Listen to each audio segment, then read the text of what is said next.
Assalamualaikum warahmatullahi wabarakatuh teman-teman. Jadi pada siang hari ini kita akan berwawancara dengan Mbah Kendil Jopo Montro. Ini kita cari dulu teman-teman. Itu Mbah Kendil ngapain di sana? Mari teman-teman kita ke sana ya. Jadi teman-teman, aktivitas Mbah Kendil itu memang tidak bisa ditebak. Kadang di atas, kadang di bawah. Ngapain Mbah di sini, Mbah? Lihat program itu rencananya akan kita bikin untuk kamar mandi sama WC untuk pasien, sehingga teman-teman peserta kita yang datang itu biasanya kan malu ingin kencing, ingin mandi. Kalau diletakkan di luar nanti kan mereka bebas, tidak malu. Oke. Ini kok kayak ada tangganya ini yang belakang mau ditingkat lagi, Mbah? Ya benar, nanti ada tingkat ke sini naik ke atas, itu yang belakang nanti kan bisa untuk acara apa itu lelean atau musyawarah apa itu, atau untuk jemur pakaian.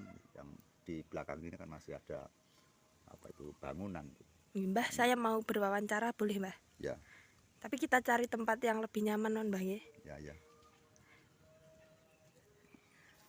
Jadi itulah program Mbah Kendil teman-teman. Memang yang depan ini juga masih program, terus yang belakang juga diprogram lagi. Pastinya untuk supaya kalian juga lebih nyaman teman-teman ketika datang ke rumahnya Mbah Kendil Jopo Montro. Kita akan berwawancara teman-teman. Ikuti video ini sampai selesai dan jangan lupa subscribe. Ya teman-teman, kita sudah berjumpa dengan Mbah Kendil Jopo Montro. Kita akan berwawancara. Jadi langsung saja. Banyak sekali cerita-cerita unik teman-teman yang dialami oleh Mbah Kendil Jopo Montro. Seperti beberapa waktu yang lalu kita kedatangan salah satu murid Mbah Kendil Jopo Montro yang bernama Pak Sukamto, Mbah Ye. Dia mengatakan bahwa dia mendapat seperti panggilan hati, bahwasanya ketika dia tidur dia bermimpi didatangi sosok yang berpakaian seperti raja, tapi yang anehnya sosok tersebut mirip dengan Mbah Kendil Jopo Montro. Baik pawakannya cuma sedikit lebih besar dan sedikit lebih putih seperti itu. Padahal kita sudah lama sekali tidak berjumpa dengan Pak Sukamto ini.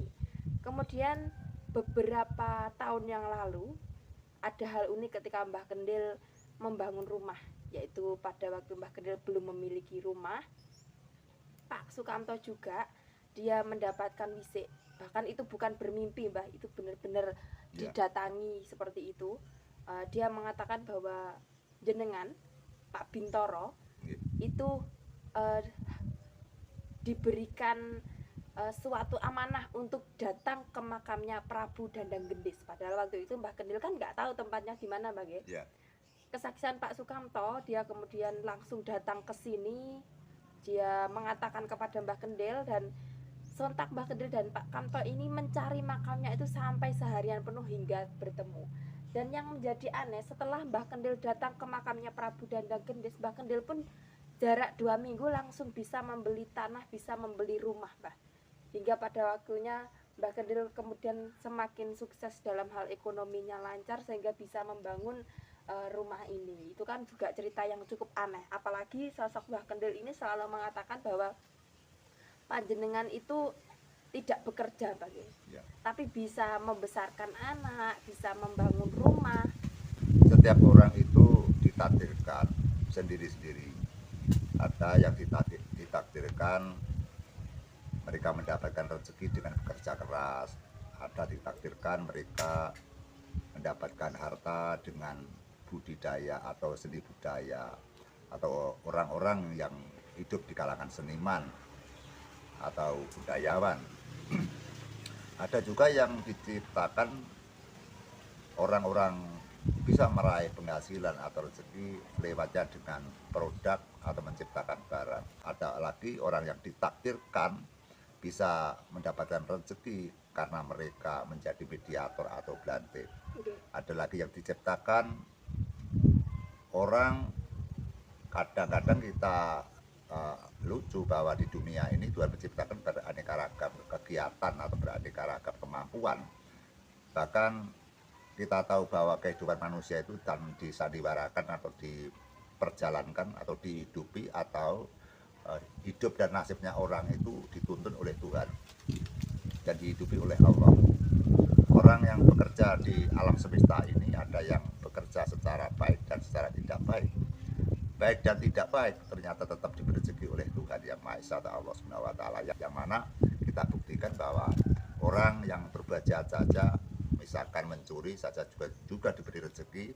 Kemudian orang yang berbuat jahat juga diberi rezeki. Kadang-kadang kita tahu bahwa sosok orang yang sengaja menjual diri, artinya mereka penjual cinta, mereka juga diberi rezeki. Artinya Tuhan memberikan rezeki kepada hambanya itu bermaneka warna atau bermacam-macam, sehingga kita kalau sudah tahu seperti ini bahwa semua kehidupan ini disetir oleh Tuhan, akhirnya kita tidak gampang atau tidak gampang mudah mengejudge orang, tidak mudah kita mengolok-olok orang, tidak mudah kita menghina orang, tidak mudah kita merendahkan martabat orang, karena kita tahu bahwa walaupun orang jahat, walaupun orang berperilaku baik, walaupun orang, hari kata kita bisa bicara orang yang menjual diri atau orang yang mencuri atau orang yang mencelakakan orang, itu saja juga diberi kehidupan dan diberi rezeki.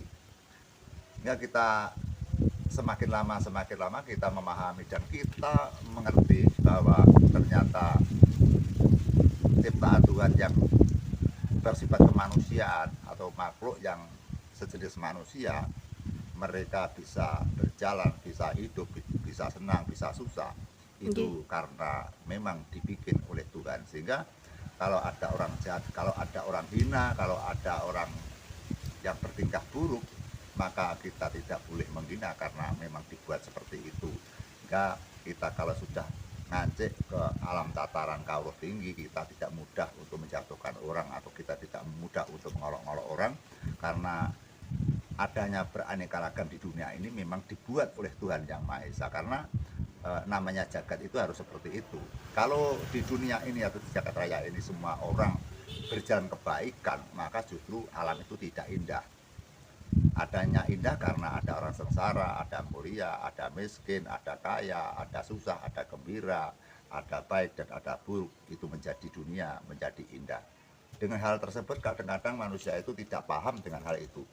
Kadang-kadang kita sudah merasa dihormati orang, kita sudah merasa diidolakan orang, kita merasa lebih dulu mempelajari ilmu, kemudian kita bisa melihat orang, dianggap orang itu tidak mengerti ilmu, akhirnya kita berbicara semaunya sendiri, terus akhirnya kita mudah-mudahnya mengolok-olok orang, menjatuhkan orang, bahkan sampai menyirik-nyirikan orang, memurtadkan orang, terus kemudian mereka juga menghina atas keyakinan orang. Sehingga kalau orang yang berilmu tinggi, orang itu pasti berhati-hati dalam berbicara dan berucap, karena kita menganggap ilmu kita itu benar, kita menganggap ilmu kita suci, atau kita menganggap tingkah laku kita, perjalanan kita itu suci. Kadangkala Tuhan menilai tidak suci karena kita berjalan dengan kesucian, tapi ucapan kita, hati kita tidak baik dan hati kita merendahkan orang. Karena kita ada rasa egois, ada rasa sombong. Pada kesombongan sebenarnya penghalang kita untuk bersembah kepada Tuhan Yang Maha Esa. Jadi halangan yang sangat berat sekali adalah orang yang sombong. Allah saja yang maha agung, maha besar. Allah tidak sombong. Karena Allah juga menyayangi kepada orang-orang jahat. Bahkan orang yang sangat murka sekali masih disayangi. Artinya masih diberi kehidupan dan diberi nyawa. Sehingga kalau hamba seperti kita bersombong diri, apa mudah kita sombong. Sehingga dengan demikianlah bahwa orang sepatasnya tidak sombong, dan kita menyadari kepada orang-orang yang ditakdirkan yang mengalami nasib yang sial atau nasib yang buruk, atau mereka mengalami nasib yang menjadi, yaitu orang-orang yang tidak bisa menjalankan kebaikan. Sehingga kita harus selalu berbenah diri, kita harus berkacamata diri. Kita tidak perlu memberikan kacamata kepada orang lain, karena hati kita ini belum tentu bersih dan belum tentu kita itu benar. Maka dengan itu kita sehendaknya selalu menghormati kepada siapapun, bahkan mereka orang yang murka, mereka orang-orang jahat pula kita harus menghormati. Karena kita takut bahwa kita bermaksud baik, kadang-kadang penilaian juga buruk, kadang-kadang kita merasa suci, ternyata justru kita malah menjadi orang-orang yang kotor. Kita mudah berucap, kita mudah menyampaikan berita kepada orang, tapi kadangkala justru kita tidak bisa menerapkan apa yang kita ucapkan. Sehingga kita kembali pada titik permasalahan bahwa setiap orang itu pekerjaannya berbeda-beda, sehingga tidak dapat keunggulan atau skill orang lain kita menirukan atau kita iri atau kita milik kepada kemampuan orang.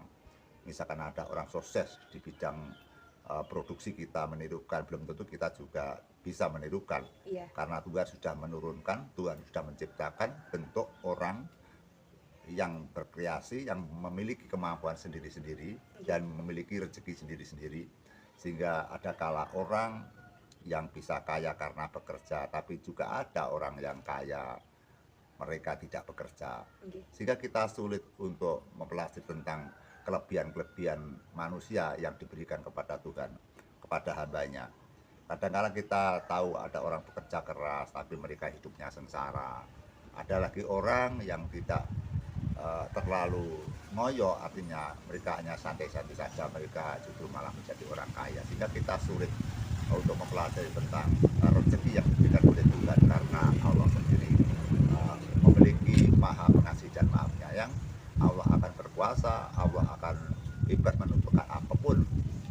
Andai kata kita sudah berbuat baik, misalkan kita sudah beribadah yang baik, kita sembah yang baik, tapi kalau di mata Allah kita adalah orang-orang yang salah, orang-orang yang berdosa, kita tetap tidak bisa akan gugat kemana, karena keputusan Tuhan pasti yang lebih benar, karena keputusan Allah itu adalah yang paling benar. Sehingga kita kembalinya ke diri kita masing-masing, sehingga kita jangan sampai merasa suci dan kita jangan sampai merasa sombong, karena di atas langit tetap ada langit.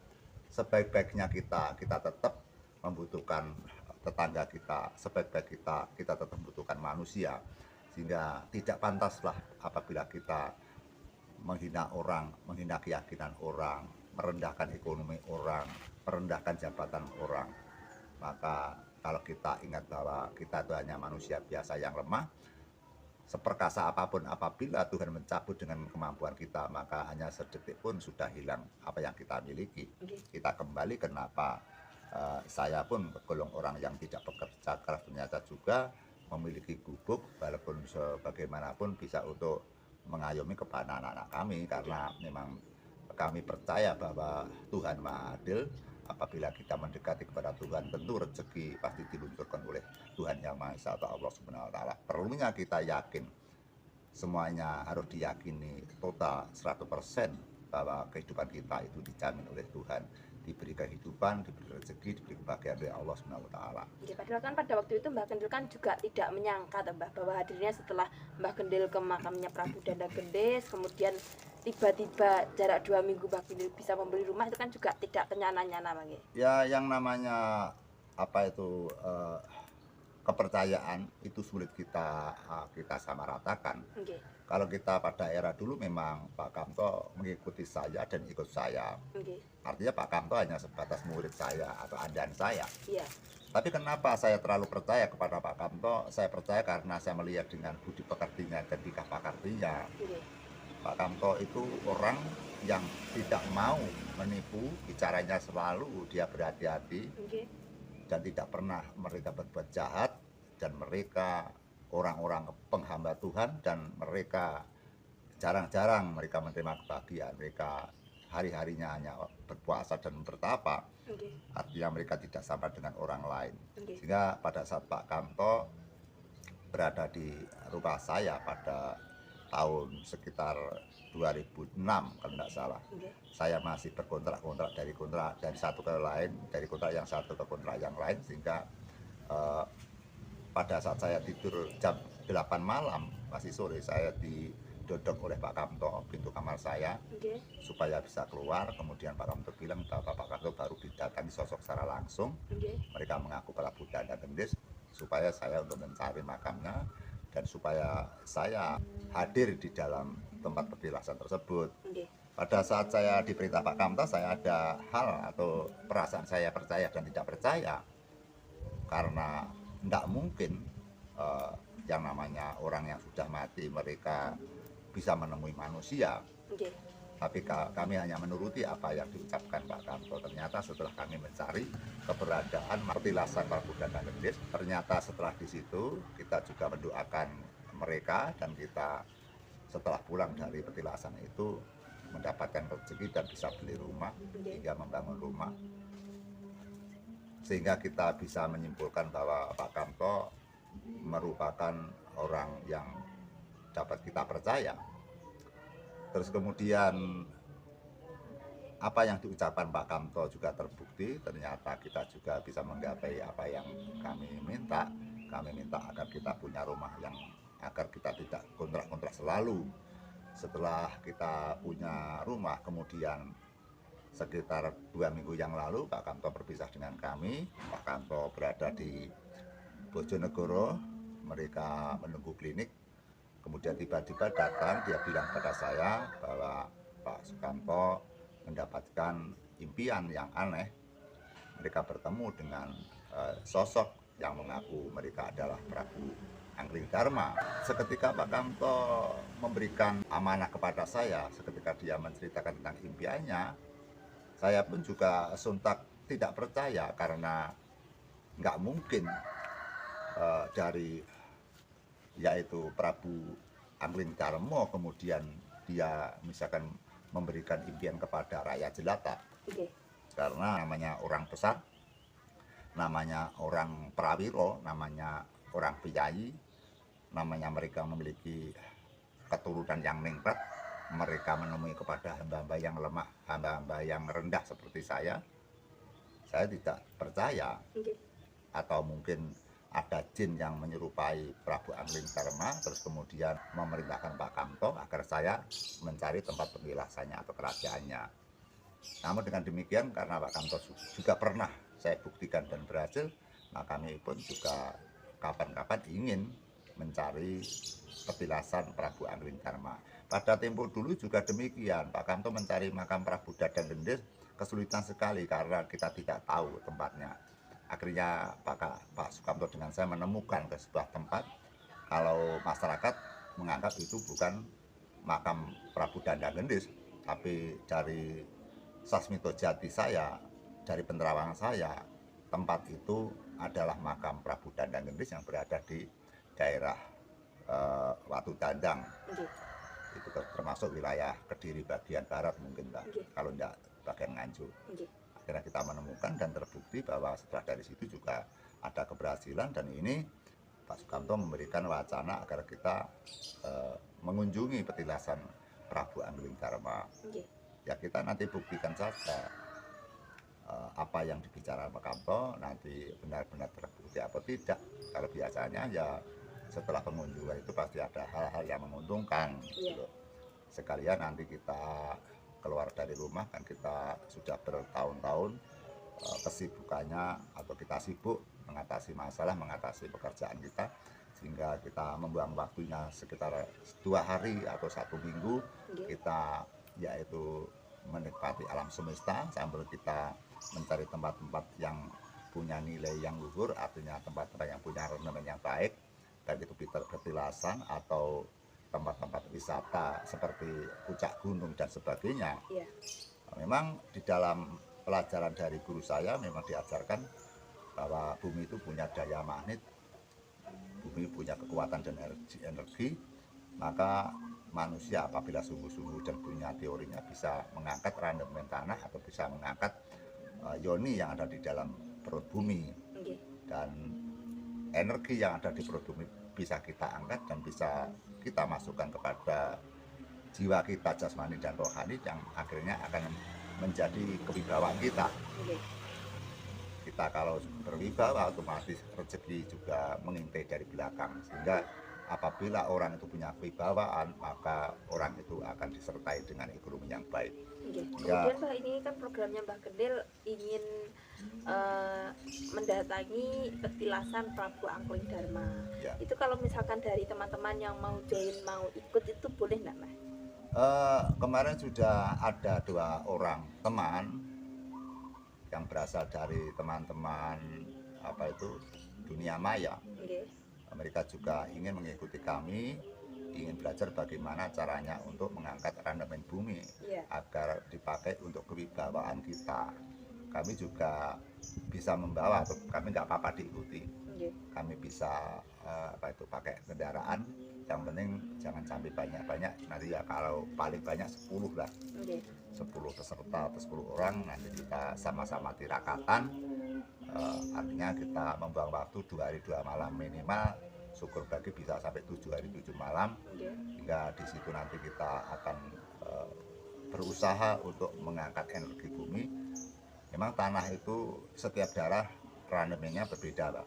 Contohnya kita menanam misalkan tanaman tebu saja di daerah Ngawi sama di daerah Kediri juga nggak sama.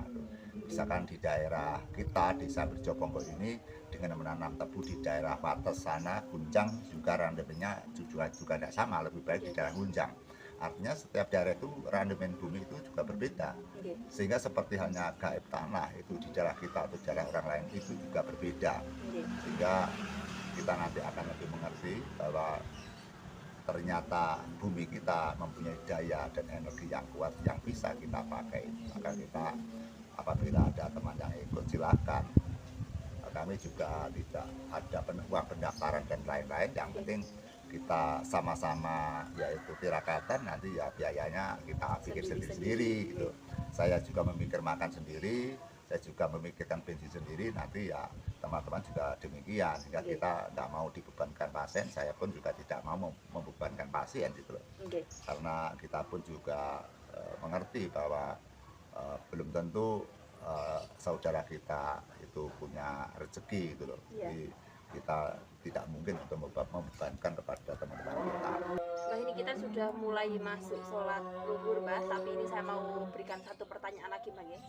Selama Mbah Kendil menjadi paranormal sejak tahun 1990 sampai sekarang, Mbah, adakah pasien yang datang itu membuat Mbah Kendil terharu atau membuat benar-benar berkenan di hati Mbah Kendil itu? Jadi Mbah Kendil itu suka atau terkesan atau terharu dengan pasien yang bagaimana sih, Mbah? Ya, kami pernah terharu sekali kepada pasien yang mereka minta tolong kepada kita. Mereka dituduh mencuri. Mereka pekerjaannya hanya seorang pengemis. Mereka dituduh tetangganya, mereka dituduh mengambil barang yang ada di rumahnya, tidak saya sebutkan barang apa. Mereka menangis, mereka susah sekali, dan atas mereka mencuri kemudian disebarluaskan berita itu kepada seluruh kampung, sehingga mereka merasa malu sekali. Dan mereka benar-benar tidak mencuri, itu sudah saya tanya berulang-ulang, mereka tidak mencuri. Mereka hanya bilang, bagaimana Mbak agar masyarakat itu percaya kalau saya tidak mencuri. Saya ingin membongkar, siapa yang membongkar barang itu. Kalau barang itu nanti sudah terbongkar, maka saya pasti aman, tidak tertuduh, Mbak. Jadi saya minta tolong agar pencuri barang yang ada di rumah tetangga saya itu bisa terbongkar, agar saya aman daripada tuduhan. Saya sangat kasihan sekali, bahkan saya sempat menangis karena memang menjadi orang miskin sangat susah sekali, sehingga apabila ada orang kaya pasti merendahkan, pasti melecehkan, kadang-kadang dituduh sebagai seorang pencuri. Bahkan mereka juga tidak mencuri, mereka sangat menangis di hadapan saya tanyakan, kemudian pekerjaan sampean apa Pak? Pekerjaan saya seadanya Pak, tapi kalau memang terpaksa tidak ada pekerjaan, saya hanya mengemis, hanya meminta-minta kepada masyarakat luas. Yang penting saya tidak mencuri Pak. Saya memang berusaha sekali tidak mencuri atau tidak akan mengganggu kepada harta orang lain. Tapi kalau saya dituduh sebagai seorang pencuri, saya sudah menjalani kejujuran berpuluh-puluh tahun selama hidup. Kalau saya dituduh sebagai pencuri, saya benar-benar marah dan malu sekali. Maka saya ingin sekali agar Mbah Kendil menolong saya, barang yang hilang itu biar ketemu. Kalau ketemu nanti saya akan bebas daripada tuduhan itu. Itu saya terkejut dan saya terkesan, saya benar-benar hibah sekali.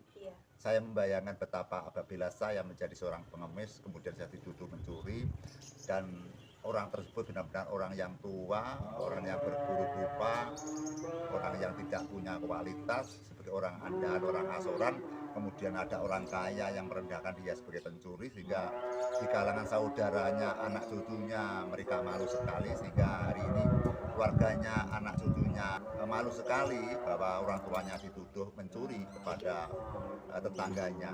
Jadi rumahnya tidak jauh daripada orang tersebut.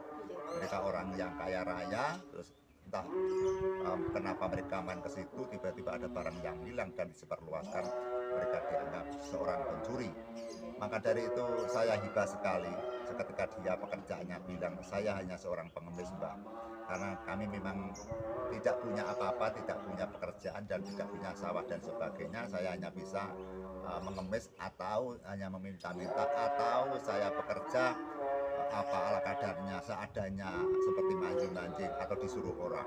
Maka saya sangat menderita sekali dan saya sangat kasihan sekali apabila ada hamba Allah yang sudah jujur, hamba Allah yang sudah lugu, kemudian hanya karena mereka tidak punya derajat, hanya mereka karena orang miskin, terus kemudian mereka dituduh seorang pencuri. Saya bisa membayangkan betapa susahnya orang tersebut. Inilah teman-temanku, bahwa apabila kita sudah menjadi orang kaya, kita sudah menjadi orang yang terhormat, jangan sampai kehormatan kita, kekayaan kita untuk menindas kepada orang-orang yang lemah. Jangan sampai kekayaan kita untuk menjatuhkan harkat martabat orang lain atau mencoreng harkat martabat orang lain. Dengan harta benda maka orang-orang akan semaunya sendiri untuk menjatuhkan orang lain. Itu jangan sampai, teman-teman. Harta benda tidak jaminan untuk suan di ngarso dalam, yaitu Gusti Allah Ta'ala. Harta benda tidak satu-satunya untuk yaitu berjalan ke rahmatullah, sehingga amal perbuatan itulah yang paling penting, bahwa apabila suatu zaman nanti kita meninggal dunia, kita akan dipertanyakan berbagai pertanyaan atas perilaku kita di dunia ini. Sehingga kalau Mbak Lulu bertanya seperti itu, teman apa atau saudara siapa atau pasien apa yang dikagumi Mbak Gendil, yaitu saya pernah mengalami dimintai tolong seorang pengemis yang miskin sekali, dan dia jujur, dia tidak mencuri, hingga mereka menangis, satu keluarganya juga menangis karena dipermalukan satu kampung, dia dianggap seorang pencuri. Selama barang itu belum ketemu, maka si pengemis itu tetap dituduh sebagai pencuri. Disitulah, teman-teman, saya setelah menerima HP atau WA dari orang tersebut, maka saya benar-benar susah sekali, sedih sekali, karena kami bisa merasakan. Dan yang menjadi aneh sekali, si miskin itu akan berusaha keras mencari uang atau mencari rezeki, ingin sekali menemui saya. Kita bayangkan, rumah yang sangat jauh sekali dari Jawa Tengah hingga ke sini, pasti biayanya banyak. Mereka akan mengajak anaknya ingin suan di rumah saya. Betapa saya mengagumi, betapa saya hiranya mereka sungguh-sungguh ingin menjadi orang yang baik. Dengan demikian, pertanyaan Mbak Lulu, orang yang saya kagumi, orang yang saya hibah, orang yang saya kenang hanya yaitu orang tua yang tidak berdaya, yang pekerjaannya hanya mengemis, yang tertuduh sebagai pencuri, itu Mbak yang saya kagumi. Iya, Mbak Gendil bercerita seperti itu, saya jadi ingat, Mbah. Saya tahu siapa yang Mbah Gendil maksud.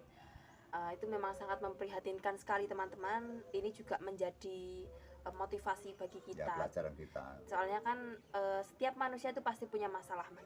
Ya. Kadang kita mungkin merasa kayak yang paling susah sendiri, kehidupannya yang paling sulit sendiri. Ya. Padahal di luar sana masih banyak orang-orang yang lebih susah dari kita, yang lebih mengalami kepahitan hidup yang lebih pahit daripada kita. Sehingga teman-teman, jangan sombong, itu adalah yang selalu Mbah Gendil katakan. Belajar menghargai orang lain. Sosok Mbah Gendil seperti ini dipandang besar bagi masyarakat luas, tapi beliau mau merendahkan diri. Beliau juga tidak sulit ditemui, bahkan ditemui orang yang mungkin dianggap rendah oleh masyarakat luas. Jadi tidak sulit menemui Mbah Gendil. Asalkan kita berniat baik, kita tidak memiliki niat buruk, insya Allah kita pasti bisa dekat dengan Mbah Gendil Jopomontro. Kemudian pengalaman dari pelajaran yang bisa saya ambil, Mbah, dari kesaksian Mbah Gendil, betapa Mbah Gendil juga merasa terharu mendengar bahwa sesambat orang yang seperti itu, memikirkan dirinya sendiri sudah sulit, apalagi dituduh sebagai pencuri dan disebarluaskan di berbagai desa. Saya membayangkan betapa kalau saya di posisi itu mungkin saya sudah tidak ingin hidup lagi, Pak. Ya sebenarnya mereka, ya si pengemis itu sebenarnya mereka malu sekali dan ingin pindah ke desa lain. Iya. Tapi mereka andai kata menjual rumahnya, dia takutnya nanti untuk membangun lagi tidak cukup biayanya. Iya. Sehingga mereka sudah tidak kerasan di situ karena merasa malu. Namun dengan demikian si tua itu ingin membuktikan bahwa dia benar-benar tidak mencuri, maka mereka minta tolong kepada kita agar si pencuri itu bisa ketemu sehingga nanti akan bisa dibuktikan bahwa si pengemis itu benar-benar tidak mencuri. Dan saya mengagumi sekali betapa mereka susahnya mencari uang, mereka akan datang ke rumah sini menemui saya.